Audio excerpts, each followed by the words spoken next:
사도신경으로 예배 시작하시겠습니다.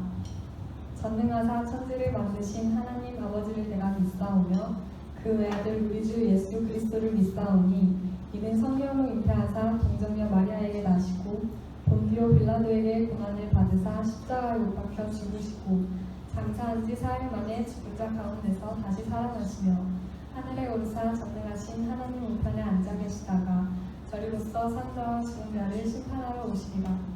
성령을 믿사오며 거룩한 공예와 성도가 서로 교통하는 것과 죄를 사하여 주시는 것과 몸이 다시 사는 것과 영원히 사는 것을 믿사옵나이다. 그 자리에서도 주님을 찬양하시는 고객이 되길 소망합니다.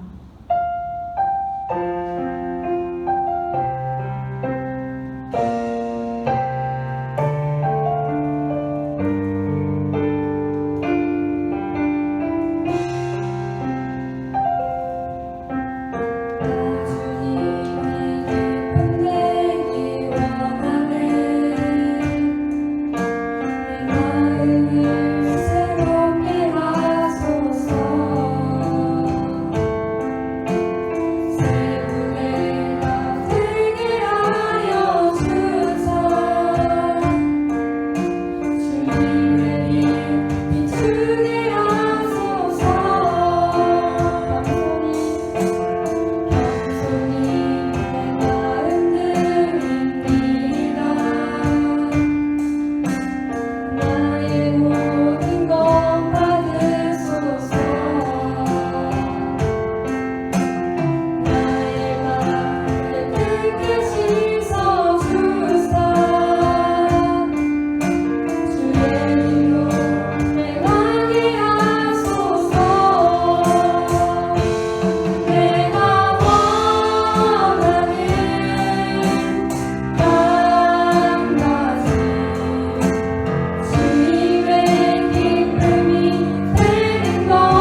주님과 이렇게 어려운 시기에도 이 자리에 모여서 주님께 예배드릴 수 있게 해주시니 감사드립니다.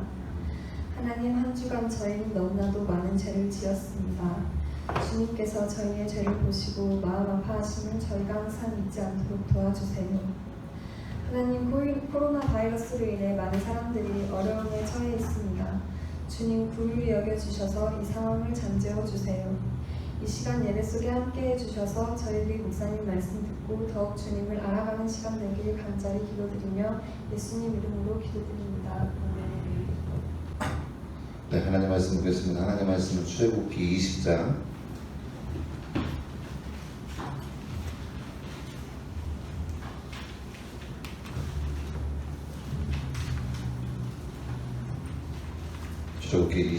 12절에서 17절 말씀입니다.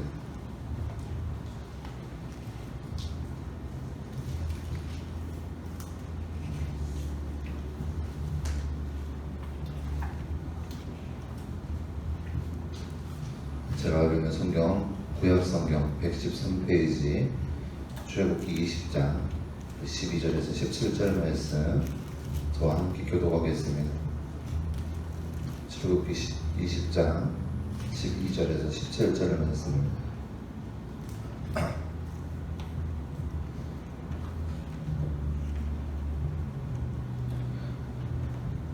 출애굽기 20장 12절에서 17절 말씀 저와 함께 교독하겠습니다. 제가 먼저 12절 보겠습니다.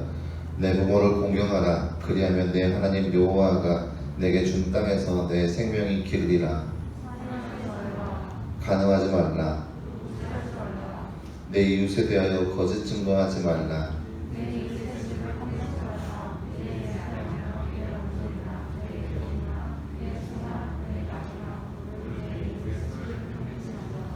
아멘. 네, 여러분 반갑습니다. 지난 시간에 우리가 10계명 첫 번째 1계명부터 4계명까지 우리가 함께 봤었는데요. 그 내용을 간략하게 요약하자면 하나님을 어떻게 사랑하는지, 하나님을 사랑하는 방법이 바로 1계명부터 4계명까지 나타나 있습니다. 그래서 하나님 외에 다른 신을 두지 말고, 우상을 섬기지 말고, 또 하나님의 이름을 망령되이 일컫지 말고, 그리고 안식일을 기억하여 거룩히 지키는 것, 이것이 우리가 이 땅 가운데 살아가면서 하나님을 사랑할 수 있는 방법, 물론 여러 가지 많은 방법이 있겠지만 가장 기초적이고 가장 기본적인 방법, 그것 통해서 우리가 하나님을 더욱더 사랑하고 하나님 앞에 더욱더 가까이 나아가는 것이 바로 우리가 이 땅 가운데 살아가는 우리의 모습인 것입니다. 그래서 하나님께서 원하시는 것, 하나님께서 기뻐하시는 것이 무엇인지 우리가 더욱더 말씀을 통해서 알아가고 또 그 말씀을 통해서 하나님과 더욱더 가까이 동행할 수 있는 우리의 모습이 됐으면 좋겠습니다. 우리 계속해서 이제 두 번째로 10계명 두 번째 돌판, 즉 사랑과 사랑 생기에 대한 계명을 함께 볼 텐데요. 사람이 이 땅에 살아가면서 사회를 이루다 보면 이게 사회라는 것이 한 사람 이상, 즉 이 2명 이상만 되더라도 사회를 이룬다고 얘기를 해요. 나 혼자만이 아니라 나 외에 다른 사람 한 명이라도 더 있으면 그것은 곧바로 사회가 되는 거예요. 나 혼자만 있으면 내 마음대로 살아가도 돼요. 여러분 집에 지금 물론 학생이니까 부모님이랑 같이 살겠지만 혹시라도 생각해 보세요. 여러분 집에 여러분 혼자 있다면 여러분 마음껏 여러분이 원하는 대로 마음껏 살아도 돼요. 그걸 통해서 누가 여러분에게 터치할 사람 아무도 없어요.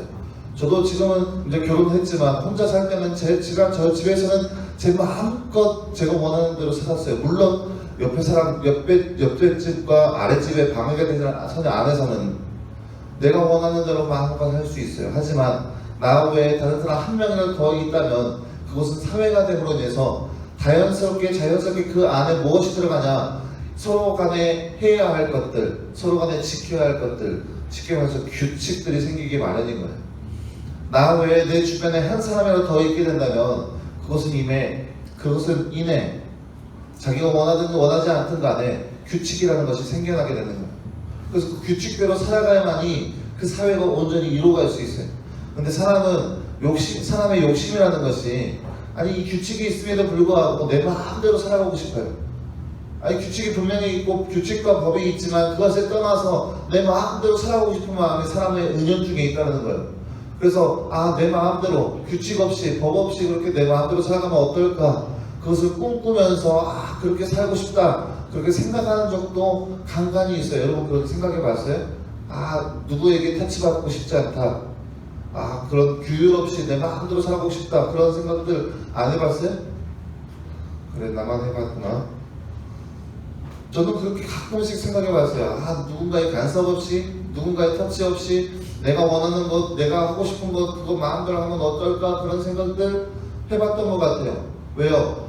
왜냐면 그 사회 안에 규칙들이 때문에 제약받는 느낌이 있다 보니까.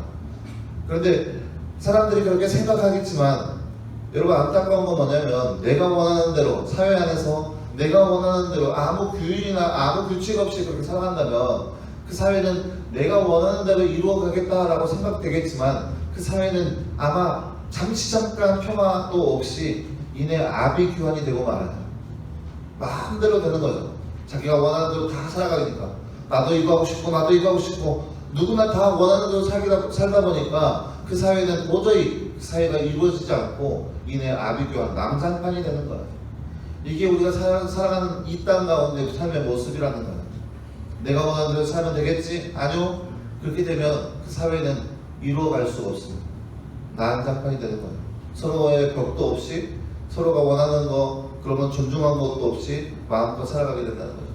이처럼 사람이 나 외에 다른 사람 한 명이라도 있으면 자연스럽게 생겨나는 것이 규칙이에요. 나 외에 다른 사람 한 명이라도 있으면 그 안에서 규칙이 생겨나요. 그리고 재미난 것은 그 사람이 한 명씩 한 명씩 늘어날 때마다 규칙들은 새롭게 일어나요. 나와 누구 한 명만 살아갔을 때 이러한 규칙이 있었다면 한 명이 늘어난과 동시에 또 다른 규칙이 생겨나기 마련이니까요.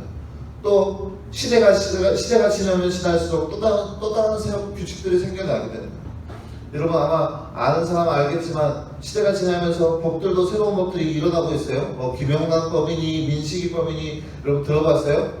물론 여러분에게 그렇게 크게 해당하는 법은 아니지만 누군가에게 로비를 할 때 3만 원 이상 주면 안 된다. 로비가 아니라 선물을 주더라도 3만 원 이상 주면 안 된다. 민식이법에 가지고 그 어린이 구역에서는 30km 이상 넘으면 안 되고 그런 것들. 물론 여러분에게는 운전도 안 하고 누구에게 선물도 그렇게 주지 않겠지만 이런 것들이 시대가 지나면서 규칙들이 점점 늘어나고 있다는 거예요. 왜냐하면 사람들의 양식이 변하니까, 삶의 모습들이 변하니까. 이처럼 사람과 사람 사이에서는 반드시 있어야 할, 물론 내가 원하든 원하지 않든 간에 사회에서는 사람들이 이루어가고 살아가고 있는 이 사회에서는 이 규칙이 반드시 필요하다는 거예요. 근데 오늘 말씀에서도 마찬가지로 하나님께서 이스라엘 백성들에게 계명을 주시면서 사람과 사람 사이에 어떻게 살아야 되는지, 우리가 이웃을 사랑하는데 어떻게 사랑해야 되는지 그 방법에 대해서 오늘 말씀 이 10계명의 두 번째 단락에서 이야기해 주고 있어요. 사람 사이에서 가장 중요한 계명은 첫째 된 계명은 뭐냐? 내 부모를 공경하라입니다. 이게 그 나이가 어린 아이들을 지도하다 보면은 이 말씀을 가면서 이 공경이라는 단어가 어려우니까, 애들한테는 어려우니까 발음을 잘못하는 경우가 있어요. 그래서 10계명을 가르치다 보면 내 부모를 공경해야 돼 하면 아이들이 잘 모르니까 내 부모를 공격하라 막 이렇게 오해하는 경우가 있어요. 내 부모를 공경하라. 이 공경하라는 의미는 뭐냐면은 넘치도록 존경하라는 뜻이에요. 부모님을 공경하라는 것은 내가 내 분에 넘치도록 이 부모님을 공경하라는 의미가 담겨져 있어요. 공경하고 존경하고 사랑하고 받들고 섬기고 이것이 바로 공경하라는 의미예요. 근데 물론 이 시대가 지나면서 가끔씩 우리가 상상하지 못한 그런 부모들이 생길 때도 있어요. 어떻게 이런 부모가 있을 수 있을까? 사람들이 이 부모를 공경하라는 계명 앞에 어떤 생각을 하냐면 물론 우리가 마땅히 부모님을 공경해야지, 부모님을 존경하고 부모님을 섬겨야 되지, 그런 생각을 품어야 되는데 시대가 지나면서 시대가 강팍해지다 보니까 때로는 우리의 상상 범주에 밖에 있는 부모님의 경우가 생겨날 수도 있어요. 어떻게 자녀들을 이렇게 양육할 수 있을까? 어떻게 감히 부모가 자녀들에게 이렇게 대할 수 있을까? 그런 부모들이 간간 종종 있을 수 있다는 거예요. 제가 예전에 책을 한 권 읽었는데 책 제목이 미안하다고 말하기가 그렇게 어려웠나요? 라는 제목이었어요. 여러분 혹시 본 사람이 있는지 모르겠지만 아마 못 봤을 거예요. 이미 그 내용이 좀 잔인하기도 하고 좀 문제가 있어서 지금 이미 절판된 책이에요. 절판된 책인데 제가 가까스로 어떻게 하다 보니까 읽게 됐어요. 이게 어떤 일이냐면 2000년도에 지금부터 20년 전에 한 살인사건이 일어나게 됐어요. 어떤 사건이냐, 한 남자가, 청년이 부모를 살인하는 촌전살인에 일어나게 됐어요. 근데 그 얘기를 보면서 이 사람과 또 이 사람을 관찰하는 사람이 이 사람의 일기, 그러니까 그 사람이 부모를 살인하기까지 썼던 그 일기와 또 그 옆에서 이 사람을 계속해서 상담했던 사람이 이 상담 일지를 계속 적은 거예요. 그래서 이 사람의 일기와 상담 일지를 병행해서 쓰고 있는 책이 바로 이 미안하다고 말하기가 그렇게 어려웠나요? 라는 책의 내용이었어요. 그 책의 내용이 뭐였냐면 부모가 이 자식을 키우는 데 있어서 자신의 사랑과 헌신으로 무조건적으로 키워야 되는데 자칫하면 어떤 부모는 이 부모를 향해서 자신의 욕심이 들어갈 때가 많이 있다는 거예요. 이 책의 주인공의 부모 역시 마찬가지였어요. 이 부모님의 특히 엄마의 꿈이 뭐였냐면 대통령의 부인이 되는 게 꿈이었어요. 남자를 만나면서 이 남자를 대통령을 만들다 보면 내가 자연스럽게 영부인 되겠구나, 그 꿈을 꾸고 있었어요. 근데 이 남편이 계속 승진을 하다가 미끄러져 버렸어요. 낭망해 버렸어요. 그래서 대통령이 물거품 되어 버렸어요. 그러다 보니까 이 엄마가 품게 되는 꿈이 사라져 버리니까 자연스럽게 꿈이 변했는데 어떻게 변했냐? 대통령 부인은 이제 글렀고 대통령 엄마가 됐으면 좋겠다. 그래서 자녀를 키우면서 대통령으로 만들려고 노력한 거예요. 그래서 자녀를 그렇게 악착같이 공부시키고 악착같이 뭔가를 시키고 계속해서 부모가 강압적으로 그렇게 자녀를 양육한 거예요. 그러다 보니까 이 남자가 부모의 사랑을 전혀 못 받은 거예요. 부모에 대해서 사랑도 못 받고 아무런 관심, 아무런 그런 인간적인 그런 감정들을 전혀 못 느낀 거예요. 그러니까 이 사람이 자연스럽게 얻어지는 건 뭐냐? 사랑하는 방법을 잃어버렸어요. 아니 잃어버린 것이 아니라 사랑하는 방법 자체를 배우지를 못했어요. 그냥 그렇게 살다 보니까 사회 안에서 전혀 적응이 못 된 거예요. 그냥 그렇게 사랑받지도 못하고 그렇게 메마르게 살아가다가 청년 때 이제 술 기운을 통해서 화가 나서 살인까지 저지르게 된 거예요. 많은 사람들이 이 책을 읽으면서 어떤 생각을 가졌냐? 이 사건은 이 남자가 범인이 아니라 이 부모가 이 사건의 주도자라고 많이들 얘기를 했어요. 이처럼 사람들이 물론 부모를 살인하는 사람이지만 사람들이 요즘 시대가 지나가 보니까 부모가 부모다워야 공경하지 이렇게 생각하는 사람들이 많이 있다는 거예요. 아니 부모가 좀 내가 존경할 만한 그런 자격이 있어야 내가 공경하지, 이러한 생각을 가진 사람들이 이 시대에 많이 있다는 거예요. 근데 성경이 말하는 부모 공경하라는 것은 아무 조건 없이 아무 이유 없이 부모님을 존경하고 공경하라는 거예요. 이것이 바로 하나님께서 우리에게 말씀해 주신 부모 사랑의 원칙인 거예요. 내가 조건 따져가면서 내가 이유 따져가면서 부모님을 사랑하고 부모님을 존경하는 것이 아니라 아무 이유 없이 내 마음에 들지 않더라도 부모님을 사랑하고 존경하고 공경하는 것이 바로 이 땅 가운데 우리의 사명이라는 거예요. 그러한 사명을 그렇게 부모를 사랑함으로 인해서 우리가 하나님께서 우리에게 뭘 말씀하시고자 하는 것이냐, 바로 절대자를 향한 마음, 절대자를 향한 믿음, 하나님을 향한 믿음이 바로 거기에서 시작된다는 거예요. 아니 부모가 내 마음에 들지 않는다고 사랑하지 않는다면 우리가 어떻게 하나님을 사랑할 수 있겠냐는 거죠. 부모님의 삶이, 부모님의 모습이 내 마음에 들지 않는다고 존경하지 않고 공경하지 않는다면 우리가 어떻게 하나님을 사랑할 수 있냐는 거죠. 그래서 그 첫 번째 단계가 바로 우리가 아무 조건 없이 아무 이유 없이 부모님을 공경할 수 있어야 한다는 거예요. 둘째는 살인하지 말라요. 사람의 목숨은 다 마찬가지로 소중한 존재예요. 제 목숨도 소중하고 여러분의 목숨도 소중해요. 근데 요즘에 시대가 지나가면서 자기애가 굉장히 강해지고 있어요. 자기 사랑하는 사람, 자기 가치관들이 굉장히 세지다 보니까 내 목숨은 소중하고 다른 사람의 목숨은 그렇게 별로 소중히 여기지 않는 모습들이 간간히 있다는 거예요. 자기의 목숨이 소중하듯이 나 아닌 다른 사람의 목숨도 굉장히 소중하다는 거예요. 그래서 살인하지 말라는 것은 그 목숨을 가볍게 여기지 말라는 의미가 담겨져 있어요. 그 다음 계명은 가늠하지 말라는 거예요. 이게 이 주제를 가지고 얘기하면 굉장히 나쁘끄러운데, 가늠하지 말라는 것은 남녀 간의, 이성 간의 그런 음행적인 것들을 행하지 말라는 거예요. 사람이, 하나님께서 사람을, 남자와 여자를 창조하시면서 이 둘 간의 교훈을 전제해서 그런 관계를 맺고 살아가기를 원했어요. 그런데 사람이 이 욕심을 부리다 보니까 이 부부와의 관계에 벗어나서 이 관계와 전혀 상관없는 그런 남녀 간의 모습들, 그런 관계를 이루고 살아가고 있다는 거예요. 그런데 그 모든 모습들은 하나님의 그 창조의 질서에 너무나도 어긋나는 거예요. 하나님께서는 이 부부의 외에 다른 음행적인 모습들은 하나님께서 원하지 않으세요. 그래서 성경에 많은 그런 예를 들어 놓았어요. 나중에 율법서를 보면은 하나님께서 이렇게 하지 마라, 이렇게 하지 마라, 이렇게 하지 마라, 그런 것들이 굉장히 많이 기술되어 있어요. 그 다음 계명은 도둑질하지 말라입니다. 남의 물건을 훔치지 말라는 거죠. 내 물건이 소중하듯이 다른 사람의 물건도 소중히 여겨서 훔치지 말라는 거예요. 이처럼 다른 사람을 사랑하는 모습은 그저 다른 사람의 소유물도 인정해 주라는 거예요. 그래서 다른 사람의 소유물도 물론 좀 탐나는 물건들이 있을 수도 있겠지만, 그런 것들이 내가 훔침으로 인해서 나는 편할 수 있겠지만 그 사람은 나로 인해서 피해를 본다는 거죠. 자신의 물건, 그 사람의 물건이 사라져 버렸으니까. 그래서 그런 것들을 하지 말라는 거예요. 그 다음 계명은 거짓말하지 말라. 사실이 아닌 것들을 말하는 것을 우리가 거짓말이라고 합니다. 근데 많은 사람들이 이 거짓말이라는 것에 대해서 약간의 오해들, 약간의 생각들이 많이 있는 걸 볼 수 있어요. 이런 생각이죠. 하얀 거짓말은 우리가 할 수 있을까?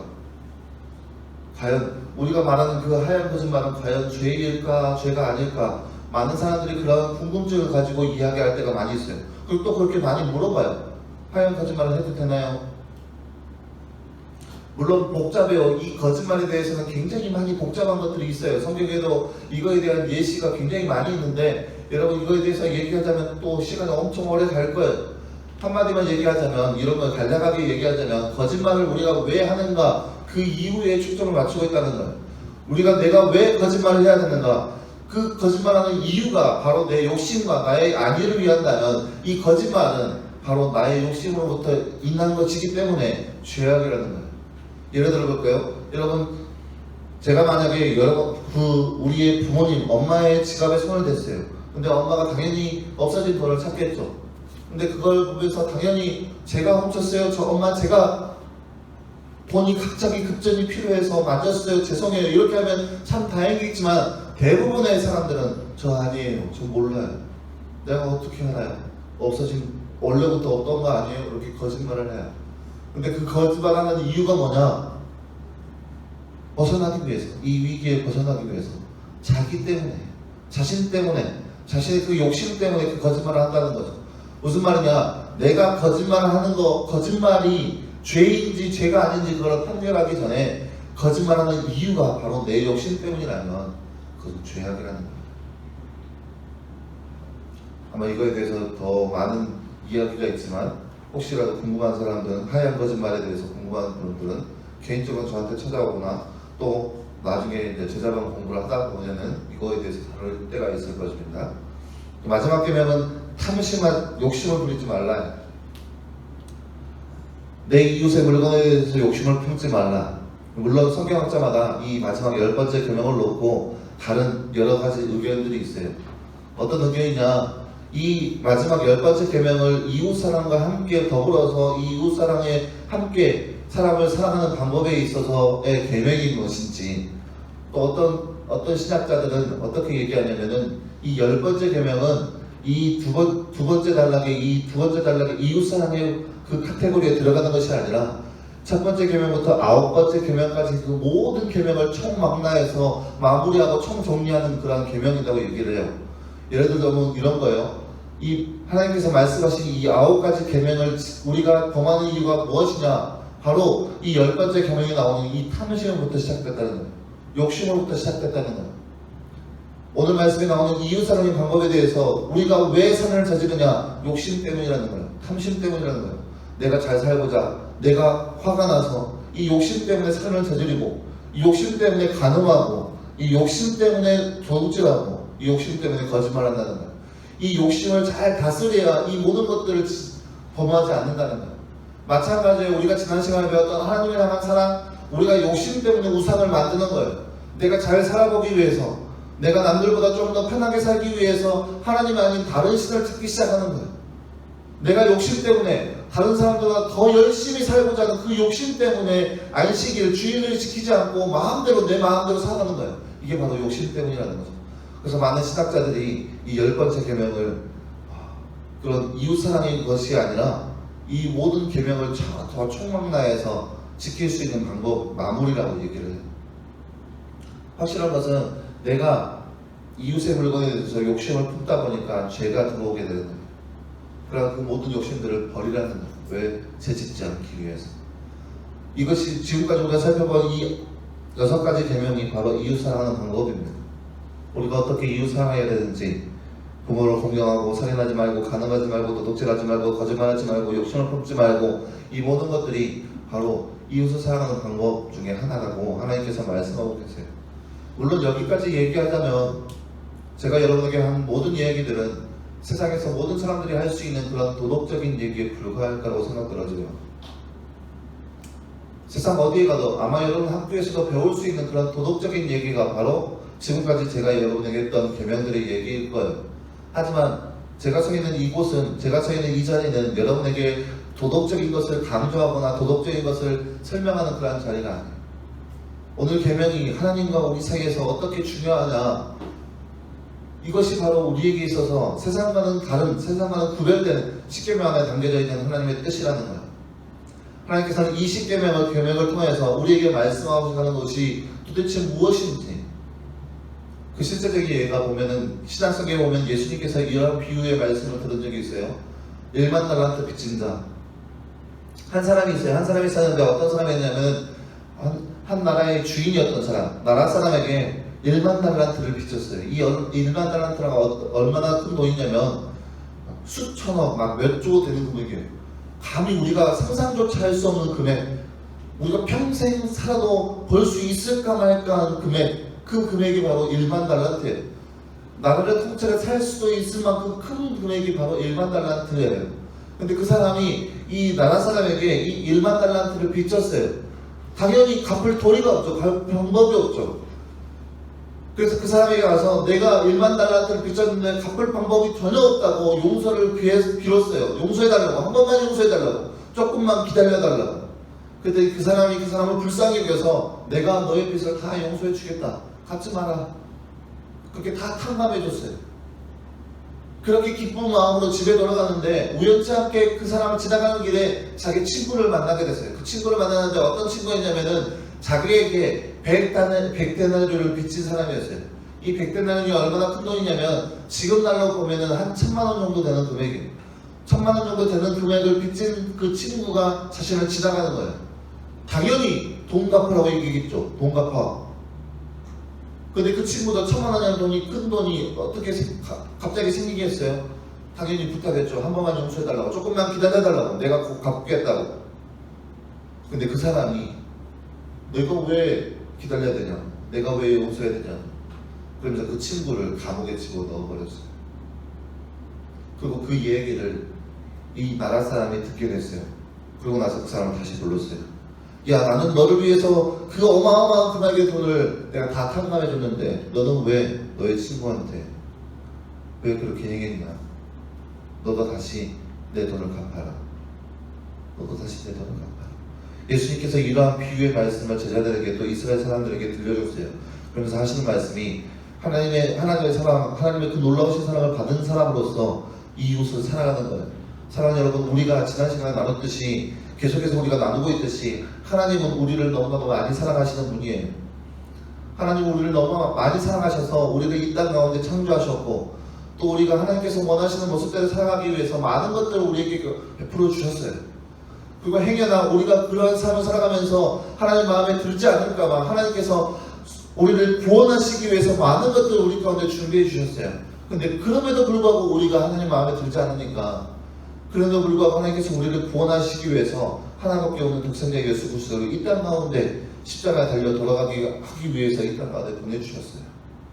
하나님은 이처럼 우리를 많이 사랑하세요. 우리가 하나님 앞에 빚진 거 우리는 감히 상상도 할 수 없을 어마어마한 사랑에 비쳤어요. 하나님의 그 어마어마한 감히 측량조차 할 수 없는 그 사랑을 우리가 받은 거예요. 근데 하나님께서 그 사랑을 우리에게 베푸시면서 아무런 값 없이, 아무런 대가 없이 우리에게 그 사랑을 베풀어 주셨어요. 근데 우리가 그 사랑을 받은 우리가 내 주변의 이웃들을 사랑하는데 조건 따져가면서 너는 왜 이러니? 너는 왜 이렇게 해? 조건 따져가면서, 이유 따져가면서 그렇게 이웃을 사랑한다면 우리는 하나님의 사랑을 받을 자격이 없다는 거예요. 우리가 왜 이웃을 사랑해야 되냐? 그 이유는 간단해요. 우리가 하나님으로부터 그 어마어마한 사랑을 받았기 때문이에요. 하나님으로부터 말로 표현할 수 없는 그 큰 사랑을 받았기 때문에 우리가 이웃을 사랑하는 거예요. 하나님이 우리를 사랑하셨기 때문에 그 하나님의 놀라우신 사랑으로 우리의 부모님을 아무 조건 없이, 아무 이유 없이 공경하고 존경해야 하는 것이 마땅한 우리의 모습인 거예요. 하나님이 우리를 사랑하셔서 우리의 목숨을 살리시기 위해서 예수님을 이 땅 가운데 보내시기까지 우리를 사랑하셨기 때문에 그 사랑으로 나님 주변의 사람들도 그 사람의 목숨도 굉장히 소중하게, 굉장히 귀중하게 여기라는 거예요. 또 하나님과의 우리 사이의 그 관계, 부부의 관계에서 우리가 하나님과의 그런 관계 안에 있듯이 마찬가지로 우리 주변에 있는 관계를 소중하게 여기서 깨지 않도록 노력을 하는 거예요. 또한 하나님께서 우리에게 베풀어 주신 그 모든 것들이 얼마나 소중하고 얼마나 귀중한 것인지 우리가 알고 그 귀중함을 가지고 주변의 친구들의 소용을 더욱더 귀중하게 여기라는 거예요.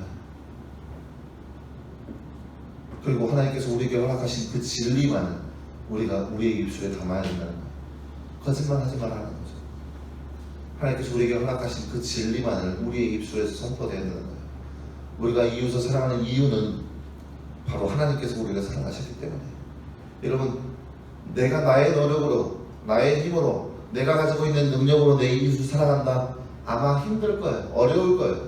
왜요? 조건 따져야 되니까, 이유 따져야 되니까, 내 능력을 바라봐야 되니까. 내가 이 사람을 사랑하는데 내가 왜 이 사람을 사랑해야 되는지 이유를 찾기 시작해요.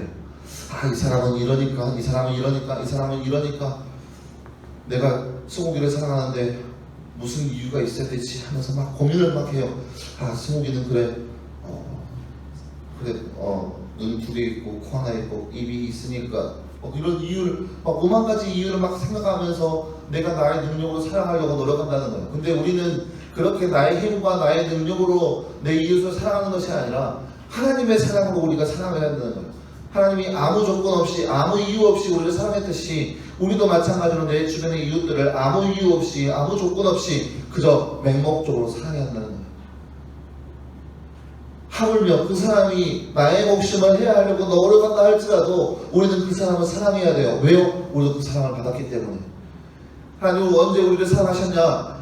로마서 성경에 보면 이렇게 기록되어 있어요. 우리가 원수 되었을 때 하나님은 우리를 사랑하셔서 독생자 예수 그리스도 이 땅 가운데 보내셨다. 우리가 연약했을 때 하나님은 우리를 사랑하셔서 예수님을 이 땅 가운데 죽기 위해 이 땅 가운데 보내셨다는 거예요. 우리가 하나님 앞에 하나님을 더욱더 극진히 섬기고 사랑하고 그렇게 했기 때문에 하나님은 우리를 사랑하는 것이 아니라 우리가 하물며 하나님의 원수된 모습일지라도 하나님은 우리를 사랑하셨다고 해요. 마찬가지로 우리가 그 사랑으로, 하나님의 사랑으로 내 이웃을 사랑해야 하는 거예요. 내 원수일지라도, 나의 적일지라도, 심지어 나를 죽이려고 하는 자들까지라도 내가 그 이웃을 위해서 사랑할 수 있어야 해요. 아무 조건 없이. 그래서 그 사람이 나의 모습을 통해서 저 사람은 정말 위대한 사람이다 그렇게 느끼는 것이 아니라, 정말 저 사람은 사랑이 많은 사람이구나 그렇게 느끼는 것이 아니라, 저 사람을 사랑한 하나님은 정말 위대하신 분이구나 그것을 느낄 수 있는 거예요. 내가 하나님의 사랑으로 내 이웃을 사랑한다면 내 이웃은 나의 사랑을 느끼는 것이 아니라 하나님의 사랑을 느낄 수 있는 거예요. 내가 내 이웃을 사랑하면서 내 능력과 나의 권능으로 내가 이웃을 사랑한다면 그저 내 면류관에 불과해요. 나는 위대한 사람, 나는 참 자애로운 사람, 사랑이 많은 사람, 그거에 불과할 거예요. 근데 아무 조건 없이 아무 이유 없이 하나님의 사랑으로 하나님의 사랑을 나눈다면 그 사람은 나의 모습을 통해서 하나님을 바라볼 수 있는 거예요. 이것이 바로 이 땅 가운데 우리가 하나님을 예배하는 삶이에요. 하나님을 찬양하는 삶이고 또 하나님을 기쁘시게 할 수 있는 삶의 모습인 거예요. 그래서 여러분 사랑하면서 여러분 친구들, 물론 제가 장담컨대 여러분 주변의 친구들, 여러분 마음에 100% 마음에 드는 친구들은 아마 찾기 어려울 거예요. 아마 없을 수도 있을 거예요. 이렇게 너무 단호박처럼 얘기해서 죄송하지만 제가 그랬어요. 저도 아무리 찾아봐도 내 마음에 100% 드는 친구들은 제가 찾을 수가 없었어요. 그런데 그런 조건 따져가면서 이웃을 사랑한다면 우리는 이웃을 사랑하지 못하는 그런 경우에 빠지게 될 거예요. 그런 이웃 찾지 말고 그런 조건 찾지 말고 하나님이 우리를 사랑하셨듯이 여러분 주변의 이웃들을 사랑하시기 바랍니다. 다른 이유 없어요? 내 이웃이 사랑받기 합당한가? 내 부모가 공경받기에 자격이 있는가? 그거 찾지 말고 하나님이 아무 이유 없이 아무 조건 없이 아무 값어치 없이 우리를 사랑하셨던 그 사랑으로 내 이웃을 사랑하고 내 이웃을 아끼고 보살피고 내가 나를 사랑했던 것처럼 내 이웃을 사랑하는 모습, 그러한 사랑의 삶을 통하여서 하나님께 영광 올리는 삶, 하나님께서 기뻐하시는 삶을 살아갈 수 있는 우리의 모습이 되었으면 좋겠습니다. 이것이 바로 하나님을 더욱더 사랑할 수 있는 모습입니다. 결론을 말씀드리자면 이웃을 사랑함으로써 하나님을 사랑하는 모습을 우리 삶 가운데 보여주자는 거예요. 하나님을 사랑하는 그 마음으로 내 이웃을 사랑하는 거예요.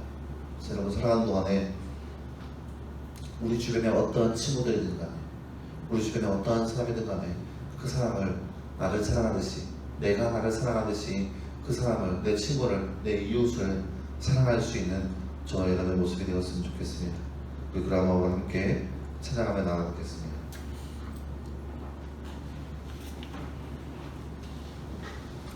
내 삶의 결이 라는 찬양입니다.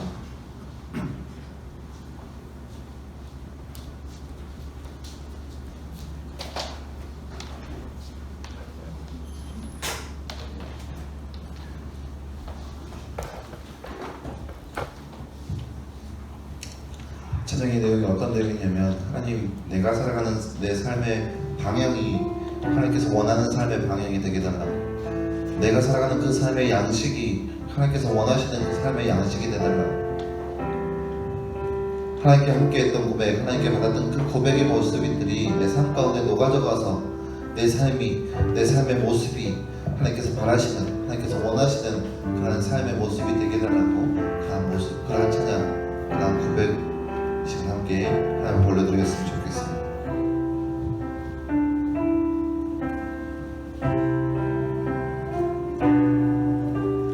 구한 모든 것 꺼낼 수 없는 마음도 주님 듣고 계시네. 뜻하신 대로 인도하소서. 언제나 주님 따르며 그가 걸어가리라. 주의 인자는 영원한 주님, 신실한 주의 이끄심 나는 찬양하리라. 모든 시간을 주께 드리네. 한 걸음 내딛는 삶을 나의 주께 드리네. 주와 함께한 몸에 내 삶에 채우소서. 나를 향하신 주님의 마음 알아주소서. 주의 부르신 계획 온전히 이루소서. 나의 삶의 결이 주의 길 다시 한번 찬양할까요? 주를 바라며 구한 모든 것 꺼낼 수 없는 마음도 주님 듣고 계시네. 뜻하신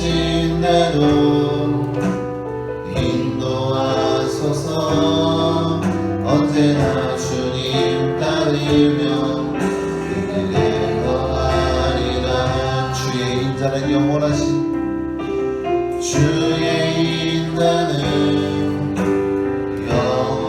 영원하시니 신실한 주의 이끄심 나는 찬양하리라. 모든 시간을 주께 드리네. 한 걸음 내리는 삶을 나의 주께 드리네. 주와 함께한 봄에 내 삶에 채우소서. 나를 향하신 주님의 마음 담아주소서. 주의 부르신 계획 온전히 이루소서. 나의 삶의 경이 주의 뜻 주와 함께한 봄에 주와 함께한 봄에 내 삶에 채우소서. 나를 향하신 주님의 마음 담아주소서. 주의 부르신 계획 온전히 이루소서. 나의 삶의 경이 주의 길 함께하소서. 사랑하는 여러분, 눈 한번 감고 생각해 봤으면 좋겠습니다.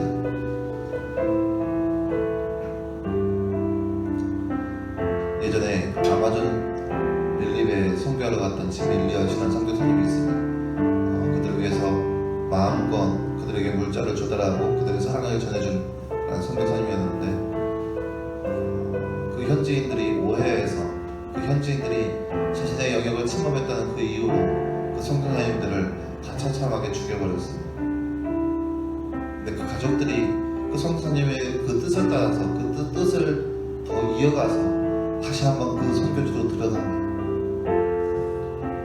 그들에게 하고 싶은 말은 나는 너의 친구다라고 얘기합니다. 자기의 목숨을 해하는 그러한 사람들일지라도 자신의 가족의 목숨을 해하는 그 사람일지라도 하나님의 사랑으로 사랑했기 때문에 그들에게 그렇게 사랑을 전해주었어요. 그 결과 그 선교지는 하나님의 성지가 됐어요. 하나님의 천국이 됐어요.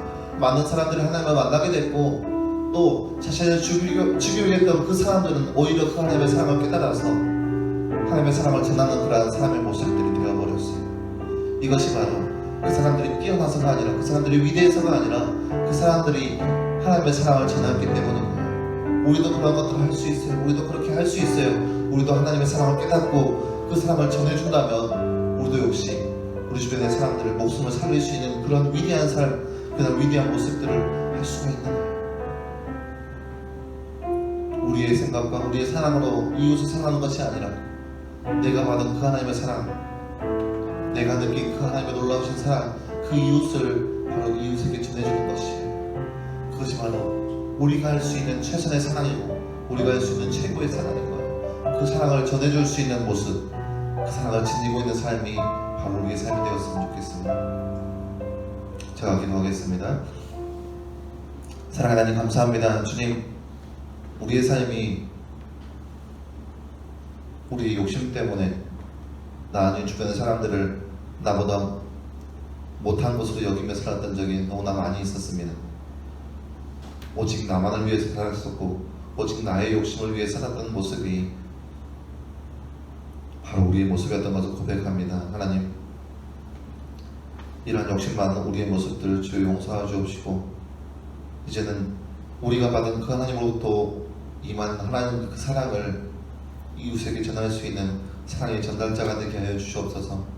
아무 값 없이 아무 대가 없이 받은 그 사랑을 날마다 느끼게 하시고 그 사랑을 내 이웃에게 전할 수 있는 모습이 바로 우리 삶 가운데 있게 하여 주시옵소서. 주의 뜻이 주의 마음이 우리 삶 가운데 온전히 이루어지게 하여 주시옵시고 그 삶을 그 뜻을 이루며 살아갈 수 있는 우리의 삶이 될 수 있도록 우리 가운데 함께 하여 주시옵소서. 이 오늘 말씀 감사드리며 살아계신 예수님의 이름으로 기도하였습니다. 아멘.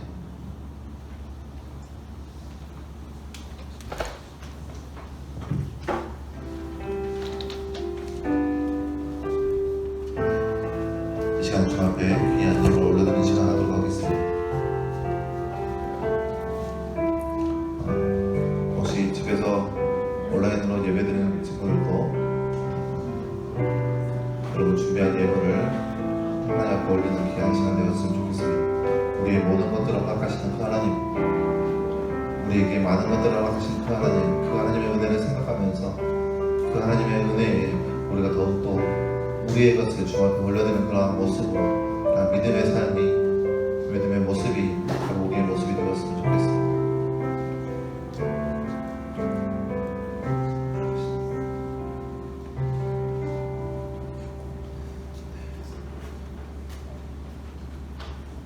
11조 헌금 한송호 형제, 김성준, 소재욱 드렸습니다.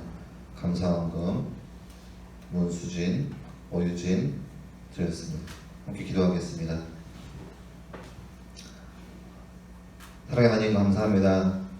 주님, 지난 일주일 동안도 저희를 지켜주시고 이렇게 거룩한 전에 나와서 함께 예배할 수 있는 그 은혜를 우리 가운데 허락하신 하나님, 그 놀라우신 사랑과 은혜를 감사드립니다. 하나님, 이 시간 주의 거룩한 자녀들 주님 앞에 귀한 예물을 올려드립니다. 하나님, 그 성기관들을 함께하여 주시옵시고 그 하나님의 사랑을 날마다 느끼며 고백하며 살아갈 수 있는 귀한 삶 될 수 있도록 늘 함께하여 주시옵소서. 좀 구별하여 드리는 손길 가운데 늘 함께하여 주시사 하나님, 그 삶 가운데 하늘의 상급을 다 누리며 살아갈 수 있는 귀한 삶 되게 하여 주시옵시고 날마다 주님을 찬양하며 살아갈 수 있는 귀한 인생 되게 하여 주시옵소서. 주님, 또한 감사한 동 주님 앞에 올려드립니다. 하나님, 그 삶 가운데 늘 함께하여 주시사 그 삶 가운데 날마다 감사의 제목들이 차고 넘치게 하여 주시옵시고 늘 찬양하며 늘 감사하며 살아갈 수 있는 귀한 삶 될 수 있도록 늘 함께하여 주시옵소서. 우리와 동행하시는 그 하나님을 날마다 경험하게 하여 주시옵시고 우리와 동행하시는 그 하나님을 늘 만나며 살아갈 수 있는 우리의 귀한 인생 되게 하여 주시옵소서. 이 모든 말씀 감사드리며 살아계신 예수님의 이름으로 기도하였습니다. 아멘. 네, 부장 교수님 나오셔서 광고 말씀드리겠습니다.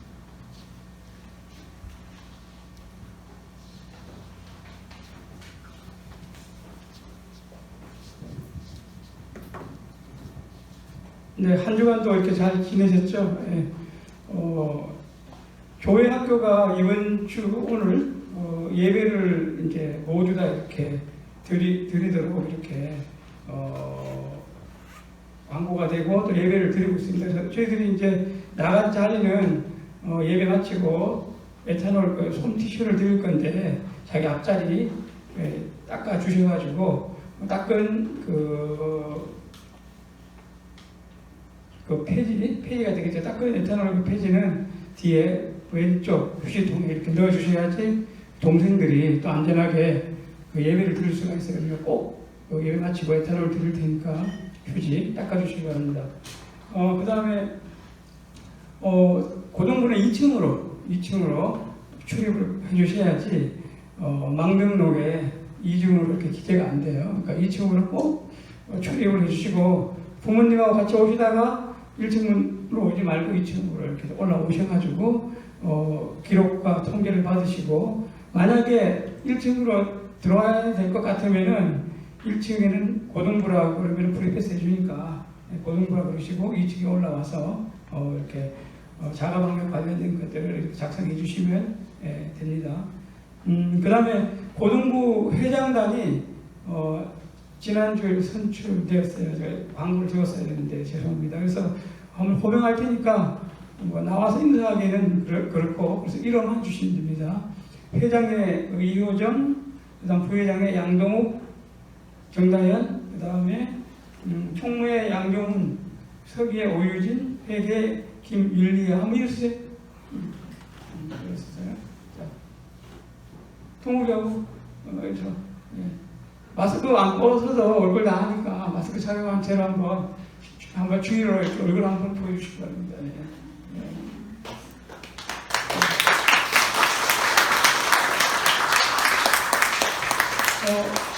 앞으로 내년 2월까지 봉사하고 헌신할 우리 고등부 임원들이니까 많은 기도와 그리고 격려 해주셔서 힘이 될 수 있도록 이렇게 부탁드립니다. 앉아주세요. 예. 자, 그리고 이제 시험 기간이 되었어요. 중간고사 치신다고 오늘도 예배 살짝 늦으시는 분들도 계시던데 예배는 시험만큼 더 중요해요, 사실. 그죠? 예배의 뜻이 정말 우리가 그 종과, 그죠? 그 입장으로 예배를 드려야 되는 그러한 그 의미들이 많기 때문에 우리가 위로받고 우리가 감사하려고 그러면은 하나님보다 먼저 이 자리에 나올 수는 없지만은 하나님의 시간에 약속한 만큼 일찍 나오는 것도 굉장히 중요한 예배의 한 순서예요.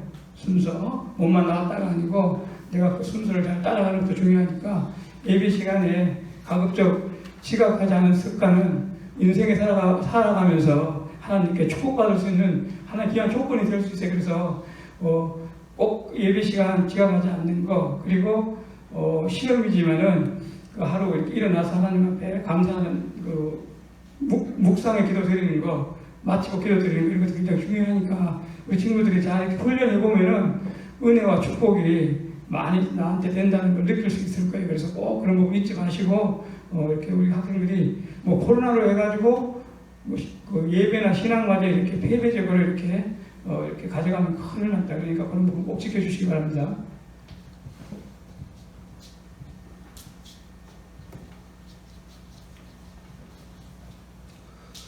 네. 시험 기간 다 오고 계세요? 기존 영어 언제예요, 시험이? 다음 주 월요일? 내일? 다음 월요일 15일부터? 좋겠다. 그 다음에 저기 명생고 15일부터? 또 따로 양현고 다 15일이야? 다른 15일 아니다. 어디? 며칠부터? 12일? 얼마 안 남았네? 또 어디? 며칠? 11일? 너가 짱이네? 또 어디? 누구? 22일? 야, 남들의 부러움을 사고 있어, 너. 월요일, 12일, 15일, 22일. 참, 대단하네. 모사님 대학교 때는 15일이 거의 기말고사 기간이었는데, 지금 다 중간고사죠, 지금? 참 안타깝기도 하고. 아무튼, 여러분 축하드려요, 시험 보게 돼서. 여러분 실력은 마음껏 뽐낼 수 있는 기간인 거잖아. 아니에요? 알았어요. 죄송해요. 제가 여러분에게 말씀하고 싶은 건 뭐냐면, 시험 때문에 어려워하지 말고 시험이 더 기뻤으면 좋겠어요. 시험을 통해서 목사님은 적어도 나는 그랬어. 시험 기간이 왜 좋았냐면, 물론 나도 싫지. 나도 사람인데 시험이 싫지. 근데 시험 기간에 수업이 없잖아. 학교 일찍 끝나고. 나는 그래서 좋았어요. 나는 시험 공부만 하면 됐으니까. 그래서 그런 긍정적인 생각을 했으면 좋겠고, 그리고 여러분 시험 공부하면서도 기도하면서 하세요. 기도하면서. 제발 기도하라고 하면 이렇게 기도한 사람이 있어요. 하나님, 제가 시험 보는데 떨리지 않게 하시고, 푸는 것마다 맞게 하시고, 혹여라도 모른다면 찍어도 잘 맞게 해주세요. 이렇게 기도하지 말고, 이렇게 기도하면 듣는 하나님도 난감해요. 내가 이걸 어떻게 해야지 하면서 난감해요. 그렇게 하지 말고, 하나님, 내가 떨지 않게 하시고 이 시험을 통해서 하나님 영광 올려줄 수 있도록, 내가 이 시험 결과를 통해서 기뻐할 수 있도록 도와달라고 그렇게 기도하고 시험 보세요. 매 시험 과목마다 시험지, 저는 그랬어요. 여러분 나이 때 어떻게 했냐면, 시험지를 받고 시험지를 받자마자 보지 않고 딱 덮어진 상태에서 기도하고 보기 시작했어요. 물론 시간이 부족한 사람도 있겠지만 저는 안 부족했어요. 아무튼 그렇게 기도하고 여러분 시험 보세요. 그래서 하나님, 떨지 않도록 도와주세요. 두렵지 않도록 도와주세요. 내 신뢰가 마음껏 뽐낼 수 있게 도와주세요. 또 내가 이걸 통해서 기뻐할 수 있도록 도와주세요. 그래서 시험기간 여러분에게 어려운 시간, 고통의 시간이 아니라 오히려 기쁨이 될 수 있도록, 특히 이제 막 고등학교 들어간 1학년 친구들은 시험이 다가오는 그런 의미가 더 클 텐데, 더 기쁨으로 즐거움으로 시험을 맞이했으면 좋겠어요. 아마 고3 학생들은 이번 시험의 의미가 굉장히 클 거예요. 이번 시험도 내신에 들어가요? 네. 그러니까 알았어요. 그래서 여러분 시험 기간일수록 더 열심히 기도하고 더 말씀 보고 하나님께 지혜 달라고 그렇게 간구하면서 나아갔으면 좋겠습니다. 제가 잠깐 여러분 시험을 위해서 다음 주에 기도할게요. 하민이만 내가 주중에 11일 시험 본다고? 하민이 위해서 내가 주중에 하민이만을 위해서 기도해 줄게. 알았어. 11일. 유진이. 알았어. 내가. 알았어. 11일.